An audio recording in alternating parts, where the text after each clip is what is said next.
Jika Indonesia bisa diubah, kira-kira sektor apa ya yang bisa diubah?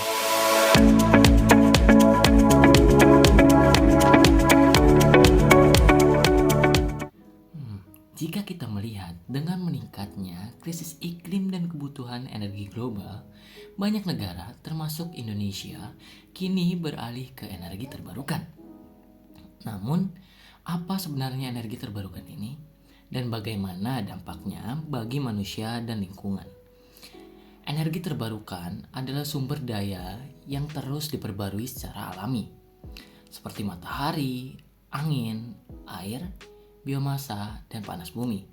Sumber-sumber ini berbeda dengan bahan bakar fosil karena dapat diperbarui dan lebih ramah lingkungan sehingga berpotensi besar untuk menjadi solusi krisis energi global. Jika dilihat dari dampak positif energi terbarukan menawarkan sejumlah manfaat yang besar, yaitu yang pertama, mengurangi emisi karbon. Energi terbarukan mengurangi emisi gas rumah kaca karena tidak menghasilkan pembakaran yang mengeluarkan karbon. Penggunaan energi terbarukan dapat membantu mengatasi polusi udara di perkotaan dan mengurangi risiko kesehatan seperti asma dan penyakit pernapasan lainnya.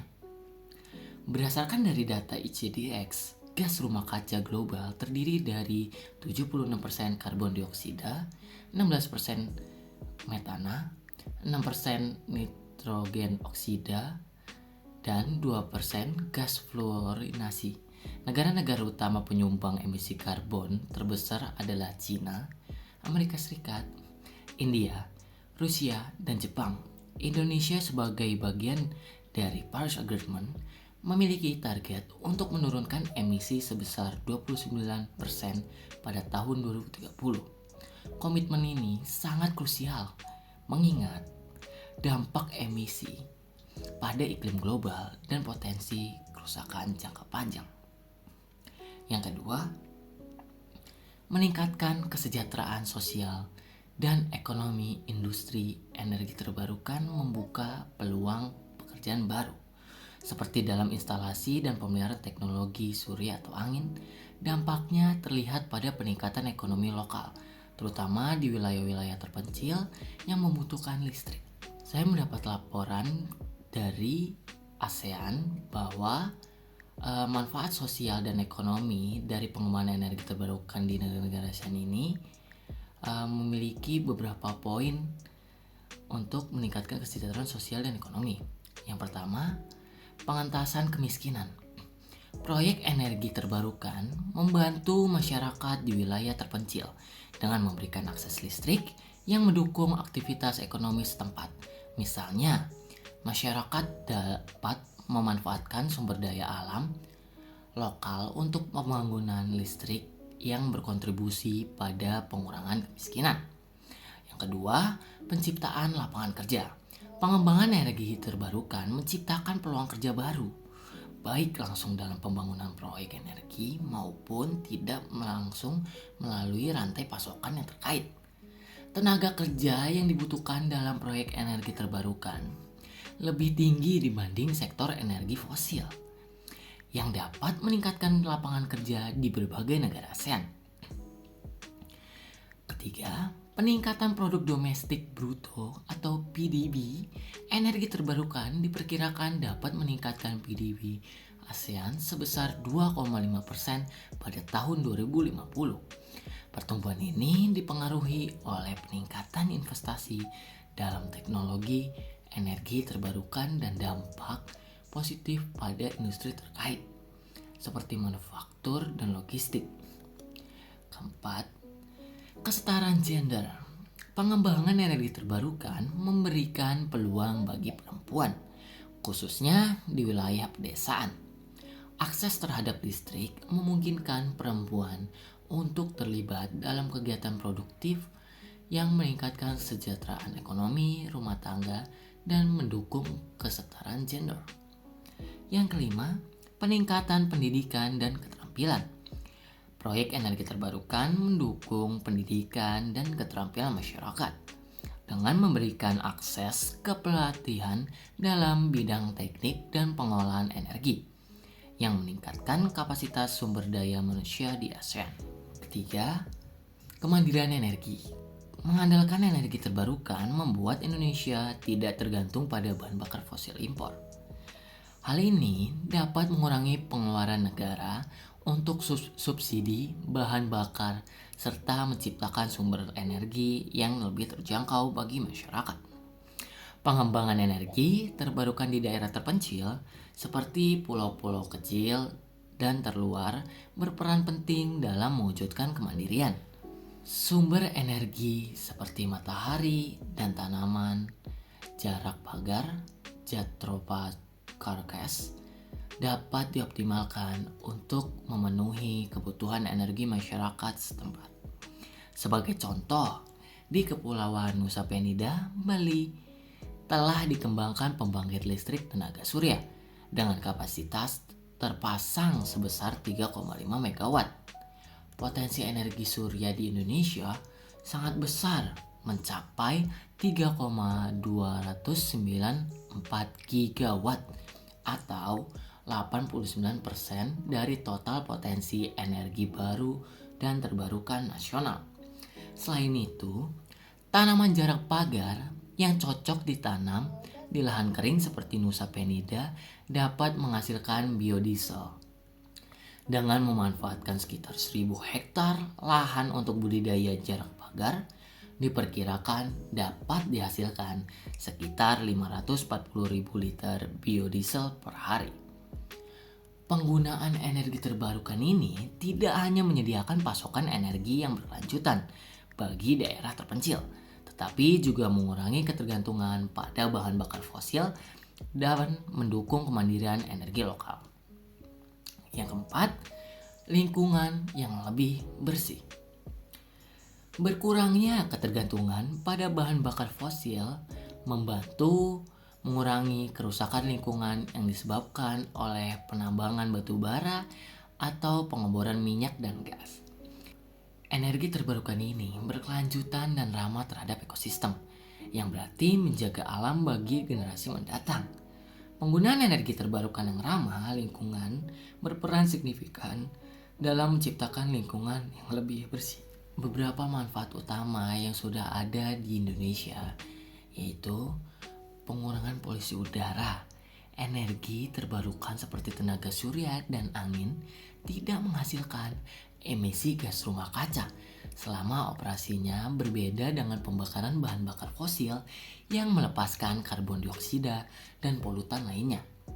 Dengan beralih ke sumber energi bersih, kita dapat mengurangi polusi udara yang berdampak negatif pada kesehatan manusia dan lingkungan. Kedua, penurunan emisi gas rumah kaca. Energi terbarukan membantu penurunan emisi gas rumah kaca yang berkontribusi pada perubahan iklim. Misalnya, pembangkit listrik tenaga panas bumi melepaskan 99% lebih sedikit karbon dioksida per megawatt jam listrik yang dihasilkan dibandingkan dengan pembangkit listrik berbahan bakar fosil. Ketiga, konservasi sumber daya alam. Energi terbarukan memanfaatkan sumber daya yang dapat diperbarui seperti sinar matahari, angin, dan panas bumi, sehingga mengurangi ketergantungan pada bahan bakar fosil yang terbatas dan seringkali merusak lingkungan saat diekstraksi. Keempat, perlindungan ekosistem. Pengembangan energi terbarukan yang bertanggung jawab dapat meminimalkan dampak negatif pada ekosistem. Misalnya, penempatan turbin angin yang tepat dapat mengurangi risiko terhadap burung dan kelelawar. Sementara teknologi tenaga surya dapat diintegrasikan dengan lahan pertanian tanpa mengganggu produksi pangan. Dengan mengadopsi energi terbarukan yang ramah lingkungan, kita dapat mencapai lingkungan yang lebih bersih, mengurangi dampak negatif terhadap kesehatan, dan mendukung keberlanjutan ekosistem. Kira-kira tantangan apa dari energi terbarukan ini? Walaupun memiliki banyak manfaat, energi terbarukan juga menghadapi berbagai tantangan loh. Nah, yang pertama seperti biaya awal yang tinggi. Investasi awal untuk mengembangkan infrastruktur energi terbarukan seperti panel surya atau turbin angin cukup besar. Namun, teknologi terus berkembang dan diharapkan biaya ini akan menurun di masa depan sehingga semakin terjangkau. Nah, pengembangan energi terbarukan sering menghadapi tantangan biaya awal yang tinggi, meskipun biaya operasionalnya lebih rendah dibandingkan dengan energi fosil. Yang pertama, investasi infrastruktur. Pembangunan fasilitas energi terbarukan seperti pembangkit listrik tenaga surya atau angin memerlukan investasi besar untuk infrastruktur, termasuk pembelian dan pemasangan peralatan serta pembangunan jaringan distribusi. Lalu yang kedua, teknologi dan inovasi. Meskipun teknologi energi terbarukan terus berkembang, beberapa teknologi masih dalam tahap pengembangan dan belum mencapai skala ekonomi yang optimal nih, sehingga biaya produksinya tetap tinggi. Lalu yang ketiga, lokasi dan sumber daya. Pemilihan lokasi yang tepat sangat penting untuk efisiensi negara terbarukan. Namun, lokasi yang ideal seringkali berada di daerah terpencil yang meningkatkan biaya transportasi dan instalasi. Lalu yang keempat, regulasi dan kebijakan. Kurangnya insentif atau dukungan pemerintah dapat menambah beban biaya awal bagi investor dalam sektor energi terbarukan. Meskipun demikian, laporan dari International Renewable Energy Agency (RENA) menunjukkan bahwa biaya pengembangan energi terbarukan terus menurun. Pada tahun 2021, biaya listrik dari pembangkit listrik tenaga bayu darat turun sebesar 15% dibandingkan tahun 2020. Sedangkan untuk pembangkit listrik tenaga surya dan bayu lepas pantai masing-masing turun 13%. Penurunan biaya ini menunjukkan potensi energi terbarukan menjadi lebih kompetitif di masa depan. Meskipun tantangan biaya awal yang tinggi masih perlu diatasi melalui inovasi teknologi, skala ekonomi, dan dukungan kebijakan yang tepat. Yang kedua, infrastruktur yang terbatas. Di banyak daerah, infrastruktur jaringan listrik belum mendukung energi terbarukan. Indonesia perlu mengembangkan jaringan listrik pintar dan infrastruktur pendukung lainnya untuk memaksimalkan pemanfaatan energi ini. Keterbatasan infrastruktur di daerah pedesaan Indonesia menjadi hambatan signifikan dalam upaya elektrifikasi. Faktor-faktor seperti jaringan distribusi lainnya Faktor-faktor seperti jaringan distribusi listrik yang terbatas, akses jalan yang sulit, dan minimnya investasi infrastruktur dasar mengakibatkan banyak desa belum terjangkau oleh layanan listrik yang memadai.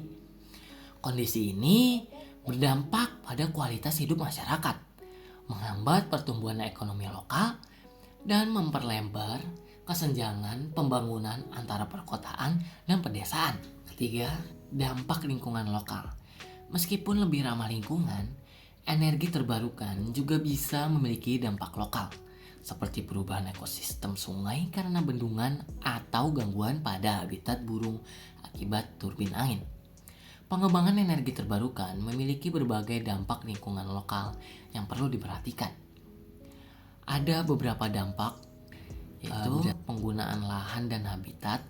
Pembangunan fasilitas energi terbarukan ini seperti ladang angin dan pembangkit listrik tenaga surya memerlukan area lahan yang luas. Hal ini dapat mengganggu habitat alami dan mengancam keanekaragaman hayati jika tidak direncanakan dengan baik. Misalnya, lebih dari 2.000 fasilitas energi terbarukan telah dibangun di area konservasi yang berpotensi merusak habitat spesies lokal. Lalu yang kedua, dampak pada ekosistem air. Pembangunan pembangkit listrik tenaga air dapat mengubah aliran sungai, mempengaruhi kualitas air, dan mengganggu ekosistem akuatik. Perubahan ini dapat berdampak negatif pada spesies yang bergantung pada ekosistem tersebut. Lalu yang ketiga, polusi dan limbah. Meskipun operasi energi terbarukan umumnya menghasilkan emisi yang lebih rendah dibandingkan dengan bahan bakar fosil, proses manufaktur, konstruksi, dan pemeliharaan fasilitas energi terbarukan dapat menghasilkan polusi dan limbah. Misalnya produksi panel surya dan turbin angin memerlukan bahan baku yang penambangannya dapat menyebabkan kerusakan lingkungan lokal. Lalu yang keempat, gangguan visual dan kebisingan. Fasilitas energi terbarukan seperti ladang angin dapat mempengaruhi estetika lanskap dan menghasilkan kebisingan yang mungkin mengganggu komunitas lokal. Meskipun dampak ini relatif kecil dibandingkan dengan manfaat energi terbarukan, tetap penting untuk mempertimbangkan persepsi dan kesejahteraan masyarakat setempat. Untuk meminimalkan dampak lingkungan lokal, perencanaan dan penempatan fasilitas energi terbarukan harus dilakukan dengan hati-hati, mempertimbangkan keanekaragaman hayati, ekosistem, dan komunitas lokal. Pendekatan yang bijaksana dan memastikan bahwa transisi ke energi terbarukan tidak mengorbankan lingkungan lokal.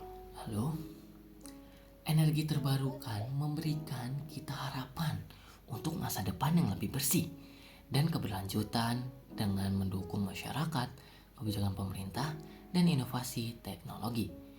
Indonesia bisa menjadi pemimpin dalam energi terbarukan.